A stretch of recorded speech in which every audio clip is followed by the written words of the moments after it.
মই পুৰা মোৰ ষ্টাডি কৰোঁ নলবাৰী আৰু গোৱালপাৰা হোৱা কাৰণেহে এই আৰ্যনগৰটো হ'ল ইয়াতে যদি আৰু অসমীয়া বিহাৰী লগাই দিয়ে যিমান মানুহ বাহিৰৰ পৰা আহিব দিল্লীৰ পৰা আহিব চবতো হিন্দী ভাষীয়ে হ'ব হিন্দী ভাষীৰ লগত যুঁজি আমি পাৰিম নেকি আৰু যিবোৰ মানুহ নলবাৰীত যোৱা নাছিল তেওঁলোক আৰ্যনগৰত আহিছে হিন্দী ভাষী এজনে আজিলৈকে কৰা উদাহৰণ আছে নেকি কোনোবা বঙালী ভাষী এজনে কৰা উদাহৰণ আছে নেকি গতিকে এইটোতো সেইকাৰণে মোৰ ভিউটো স্পষ্ট আমি ভাৰতীয় আমি অসমীয়া গতিকে আমি যদি উগ্ৰ অসমীয়া কৰোঁ তেতিয়াহ'লে আমাৰ 25 লাখ মানুহক আমি ভাৰতৰ পৰা ঘূৰাই আনিব লাগিব আৰু মইতো কোভিডৰ সময়ত নিজে 2000 টকা দিয়া যিটো স্কিম লৈছিলোঁ মইতো এটাকৈ নাম পাইছোঁ আমাৰ NHMত এতিয়াও ৰেকৰ্ড আছে 18 লাখ মানুহে বাহিৰত থকা 2000 টকা আবেদন কৰিছে আমাৰ ল'ৰা ছোৱালী কিমান বানাৰস হিন্দু ইউনিভাৰ্চিটিত পঢ়ি আছে আমাৰ কিমান অসমীয়া মানুহে বানাৰস হিন্দু ইউনিভাৰ্চিটিত কাম কৰি আছে সেইবিলাক গুচি আহিব নেকি এতিয়া কাৰণে কেইজনমান মানুহৰ কাৰণে অসমীয়া জাতিৰ উত্থানৰ প্ৰক্ৰিয়াটো স্তব্ধ হ'ব নোৱাৰেতো আমাকতো ভাৰত লাগিবই কাৰণে মোৰ কমেণ্টটো মোক সুধিবই নালাগে মোৰ কমেণ্টটো সদায় স্পষ্ট ধৰি ল'ব যে এইবিলাক কথাত মই নাই আৰু যিকেইজনে এইবিলাক কাম কৰে তেওঁলোকক মই বেয়া পাওঁ চান্দা নিদিব চান্দা নিদিলে অসমীয়া বিহাৰী কৰি দিব চান্দা নিদিলে অসমীয়া মাৰোৱাৰী কৰি দিব এইটো কি কথা আমাৰ কোনটো ছোৱালীক অসম আজিলৈকে তেওঁলোকে ধৰ্ষণ কৰিছে মোক কওকচোন ক'ত আজিলৈকে ৰেকৰ্ড আছে কোনোবা আজিলৈকে ৰেকৰ্ড আছে নেকি মাৰোৱাৰী মানুহে আমাৰ অসমীয়া ছোৱালীক ধৰ্ষণ কৰে হিন্দী ভাষী মানুহে কিন্তু যোনে ধৰ্ষণ কৰা কেছ এটা হয় তাৰ পিছত অসমীয়া বিহাৰী এটা লগাই দিয়ে দি পেলাই তেওঁলোকে কাজিয়াখন আমাৰ খংটো ডাইভাৰ্ট কৰিব খোজে আৰ্যনগৰৰ ঘটনাটোৰ ওপৰত ইমান আলোচনাই নহ'লহেঁতেন যদি নলবাৰী আৰু গোৱালপাৰাৰ ঘটনাটো নহ'লহেঁতেন নলবাৰী আৰু গোৱালপাৰাৰ ঘটনাৰ পৰা ডাইভাৰ্ট কৰিবৰ কাৰণেই এই আৰ্যনগৰৰ ঘটনা এইটোতো চান্দা তোলা কেছ এটা আছিলে গতিকে এইবিলাক হৈছে কিছুমান মানুহে স্বভাৱ কৰি লৈছে যে চান্দা তুলিব আৰু খাব এইটোতো পিয়ৰ চান্দা তোলাৰ কেছ এটা আছিলে মইতো পুলিচক বাৰে বাৰে সুধিছোঁ আৰু পুলিচজন জনজাতীয় মানুহ বলিন দেউৰী তেওঁক মই বাৰে বাৰে সুধিছোঁ ইয়াত অসমীয়াৰ এটা AIত নাম এটা লগাই দিব অসমীয়া গো বেক আৰে AIত আজিকালিতো যোনে তোনে আৱাজ লগাব পাৰে এইবিলাক কৰিব নাপায় অসমখন বহুত আগবাঢ়ি গৈছে আৰু এতিয়া এইবিলাক কেইজনমান মানুহৰ যদি অসমীয়াগিৰি কৰিব লাগে ডাক্তৰ হৈ IAS অফিচাৰ হৈ IPS অফিচাৰ হৈ আমি তেনেকৈহে অসমীয়াগিৰি কৰিব লাগে আজি অসমীয়াগিৰিৰ আটাইতকৈ ডাঙৰ উদাহৰণ হ'ল আমাৰ সেল্ফ হেল্প গ্ৰুপৰ আই মাতৃসকল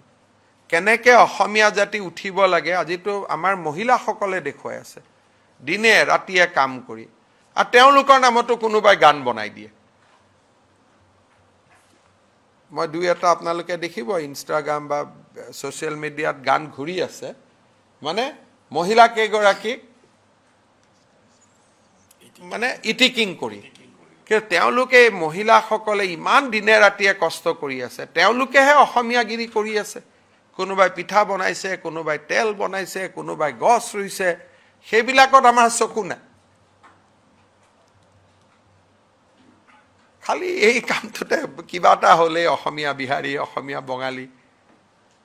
মই এতিয়া পশ্চিমবংগত গৈছোঁ কিমান সন্মান দিছে তেওঁলোকেতো একবাৰো কোৱা নাই ই অসমীয়া আহিলে ক'ৰ পৰা বুলি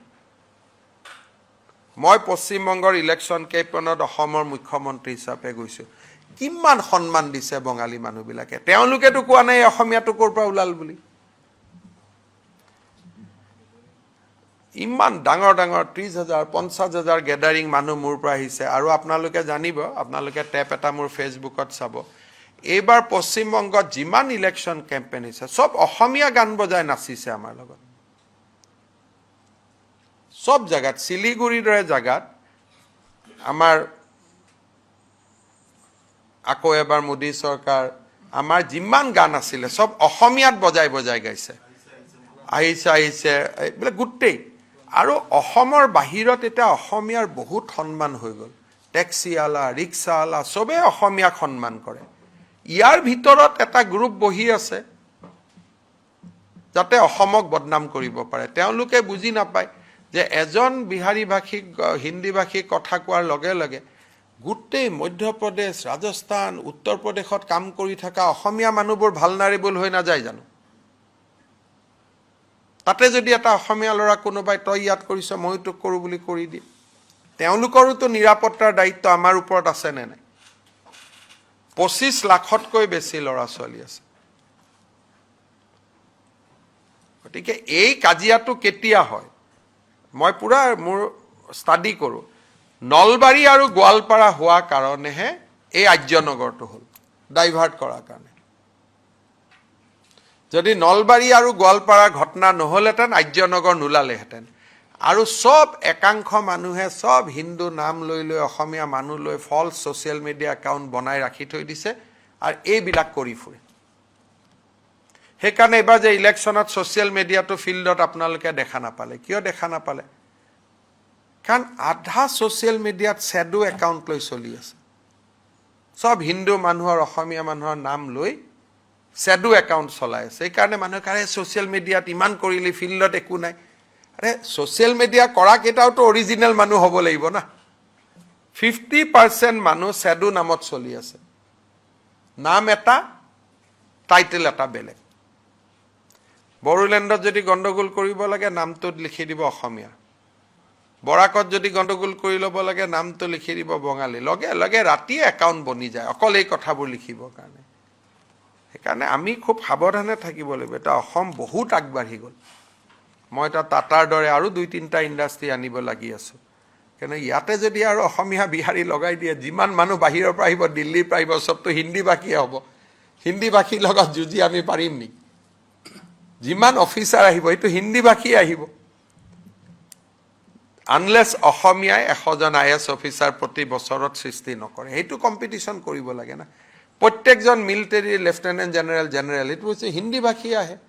ইয়াত হিন্দী ভাষী গালি পাৰ লগে লগে আৰ্মিৰ লগত কথাই পাতিব নোৱাৰা হৈ যাওঁ ইয়াত কথা পতাৰ লগে লগে মই চিফ ছেক্ৰেটাৰী আমাৰ অফিচাৰখিনিৰ লগত কথাই পাতিব নোৱাৰা হৈ যাওঁ চবেইতো হিন্দী ভাষী সেইকাৰণে এইবোৰ হ'ল গোৱালপাৰা আৰু ধুবুৰীৰ ঘটনাটোক নিউট্ৰেলাইজ কৰাৰ কাৰণে আৰ্যনগৰৰ ঘটনা ঘটিছে